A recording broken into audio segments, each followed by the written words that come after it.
Friends, मैं कंचन चौहान अपने channel पे आपका बहुत-बहुत स्वागत करती हूँ। तो आज हम बात करेंगे इस वीडियो में यूजीसी नेट के फर्स्ट पेपर के बारे में, जो कि सभी यूजीसी नेट एस्पिरेंट के लिए कॉमन होता है। और इस फर्स्ट पेपर में 10 यूनिट से क्वेश्चन पूछे जाते हैं। प्रत्येक यूनिट से 5-5 क्वेश्चन पूछे जाते हैं, ऐसे करके 50 क्वेश्चन पूछे जाते हैं फर्स्ट पेपर में। तो आइए हम इन 10 यूनिट को जान लेते हैं कि 10 यूनिट कौन-कौन है। पहला यूनिट है शिक्षण अभिवृत्ति अर्थात टीचिंग एप्टीट्यूड। दूसरा यूनिट में आता है हमारा शोध अभिवृत्ति यानी रिसर्च एप्टीट्यूड। तीसरा है बोध यानी कम्प्रिहेंशन। चौथा है संप्रेषण यानी कम्युनिकेशन। पाँचवा है गणितीय तर्क मैथमेटिकल रीजनिंग आता है इसमें। और छठा है युक्तियुक्त तर्क यानी लॉजिकल रीजनिंग। फिर सातवें में देखने को मिलता है आंकड़ों की व्याख्या डाटा इंटरप्रिटेशन। आठवां है सूचना और संचार प्रौद्योगिकी यानी ICT information and communication technology. और फिर है 9वां यूनिट है लोक विकास और पर्यावरण पीपल डेवलपमेंट एंड इन्वायरमेंट, इसमें पढ़ने को मिलेगा। 10वां यूनिट है इसमें उच्च शिक्षा प्रणाली यानी हायर एजुकेशन सिस्टम। तो ये इस प्रकार ये 10 यूनिट हैं। इन 10 यूनिट के हम सब टॉपिक को देखेंगे। तो आइए हम देखते हैं।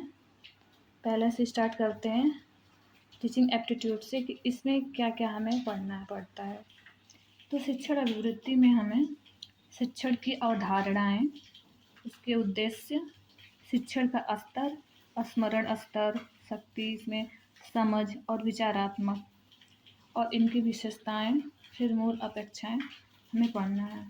शिक्षार्थी की विशेषताएं, किशोर और वयस्क शिक्षार्थी की अपेक्षाएं, उसका शैक्षिक, सामाजिक, भावनात्मक और संज्ञानात्मक स्तर, फिर उसकी क्या उसमें स्टूडेंट में क्या व्यक्तिगत भिन्नताएं मिलती हैं, उनका अध्ययन करना है।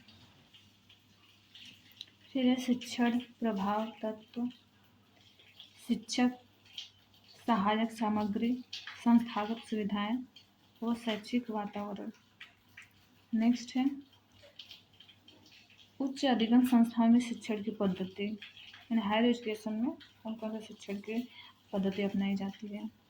इसमें अध्यापक केंद्रित बनाम शिक्षार्थी केंद्रित यानी एक मेथड होता है टीचर सेंटर्ड और एक होता है स्टूडेंट सेंटर्ड। फिर ऑफलाइन बनाम ऑनलाइन पद्धतियाँ जिसमें है स्वयं प्रभा, मूक्स इत्यादि। ये सब ऑनलाइन पोर्टल है जिसके थ्रू हम घर रह के ये अपनी शिक्षा कंप्लीट कर सकते हैं।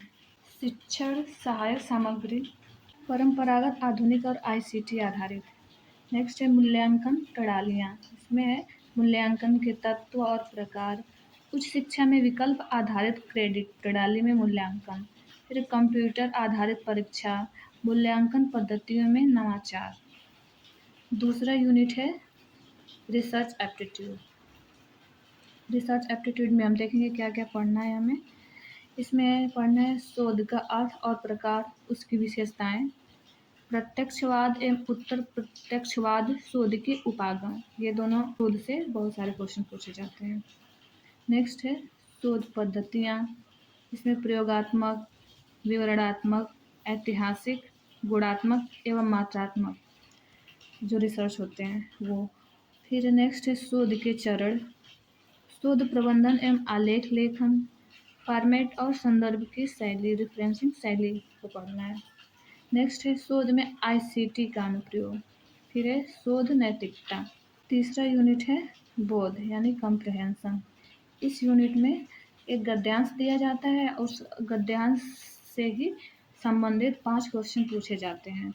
उस गद्यांश को पढ़ के हमें उस पैराग्राफ को पढ़ने के बाद उसका आंसर हमें देना होता है। चौथा यूनिट है कम्युनिकेशन। कम्युनिकेशन में हमें संप्रेषण का अर्थ, प्रकार, अभिलक्षण, उसके साथ साथ प्रभावी संप्रेषण, वाचिक एवं गैर वाचिक जो वर्बल एंड नॉन वर्बल होता है वो, और सांस्कृतिक एवं सामूहिक संप्रेषण, अंतः सांस्कृतिक एवं सामूहिक संप्रेषण के साथ साथ हमें कक्षा संप्रेषण पढ़ना होता है। फिर है प्रभावी संप्रेषण की बाधाएं, क्या बाधाएं आती हैं उसमें। फिर है जन मीडिया एवं समाज, सोशल मीडिया, जो कि आप लोग जानते हैं सोशल मीडिया क्या है या इसका कितना महत्व है वर्तमान में। नेक्स्ट है 5वां यूनिट। 5वें यूनिट में हमें मैथमेटिकल रीजनिंग पढ़ना है। इसमें क्या क्या पढ़ना है देखते हैं।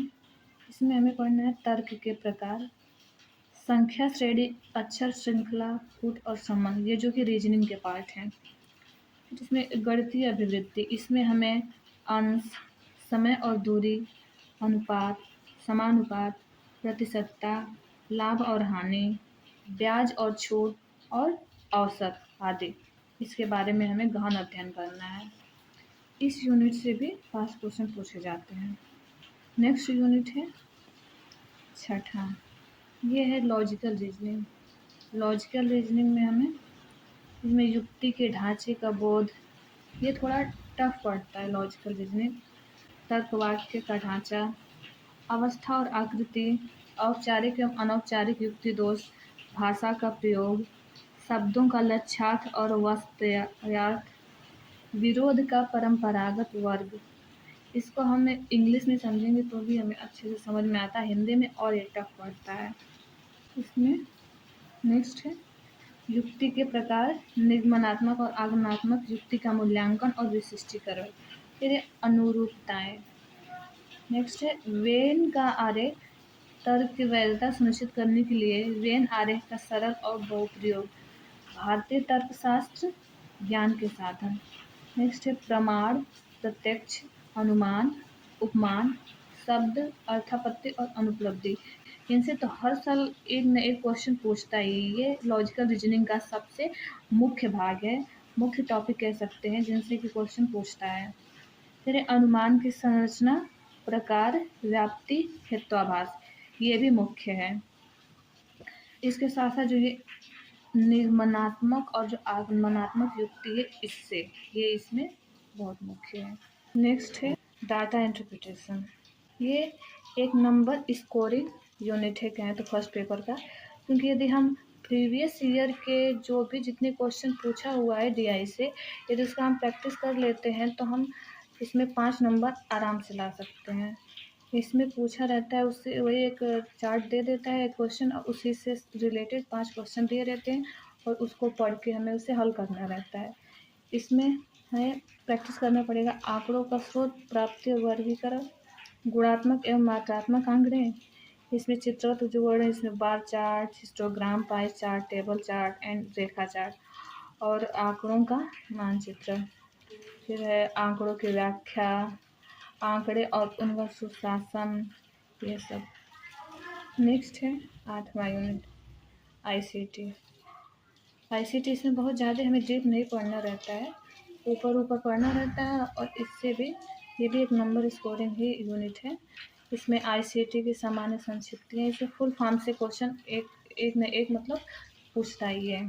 फिर इसमें इंटरनेट हो गया, इंटरनेट, ईमेल, श्रव्य दृश्य कॉन्फ्रेंसिंग की मूलभूत बातें। फिर आज जो हायर एजुकेशन में डिजिटल, पहले जो हायर एजुकेशन में डिजिटलीकरण के थ्रू जो भी चीज़ें आई हैं उनके बारे में।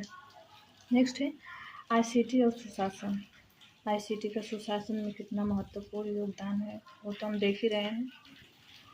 9वां यूनिट है पीपल डेवलपमेंट एंड इन्वायरमेंट। ये काफ़ी बड़ा यूनिट है, इससे भी 5 क्वेश्चन 5-6 पूछ देता है, और इसमें थोड़ा हमें डीप में पढ़ना पड़ता है क्योंकि इस यूनिट थोड़ा बड़ा भी है। तो हम देखते हैं इसमें क्या क्या पढ़ना है।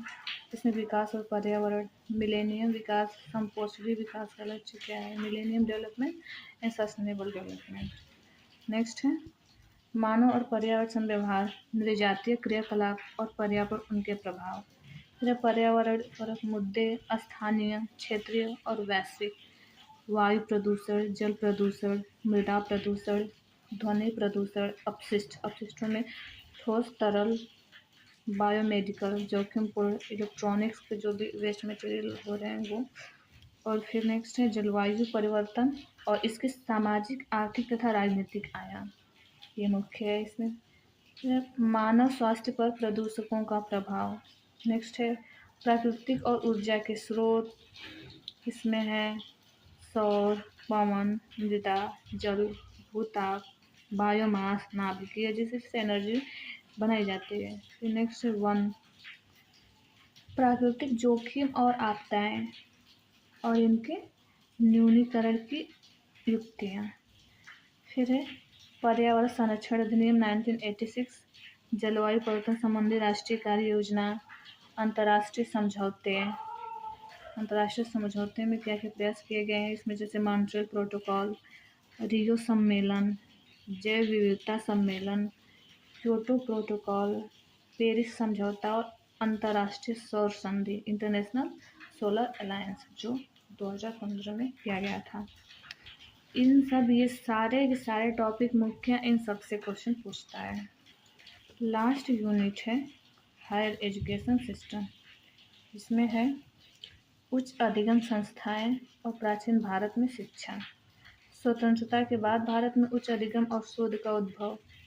भारत में प्राच्य, पारंपरिक और गैर पारंपरिक अधिगम कार्यक्रम। फिर व्यावसायिक, तकनीकी और कौशल आधारित शिक्षा जो कि वर्तमान के दिन है, वर्तमान में इसका कितना महत्व है। फिर मूल्य शिक्षा और पर्यावरण शिक्षा, नीतियाँ, सुशासन, राजनीति और प्रशासन। तो ये लास्ट यूनिट है हायर एजुकेशन का। इसमें ये सारे सब टॉपिक को हमें अच्छे से पढ़ना होता है। तो हमारा फर्स्ट पेपर का ये 200 यूनिट कंप्लीट होता है। तो फिर हम मिलते हैं नेक्स्ट वीडियो में। Thank you.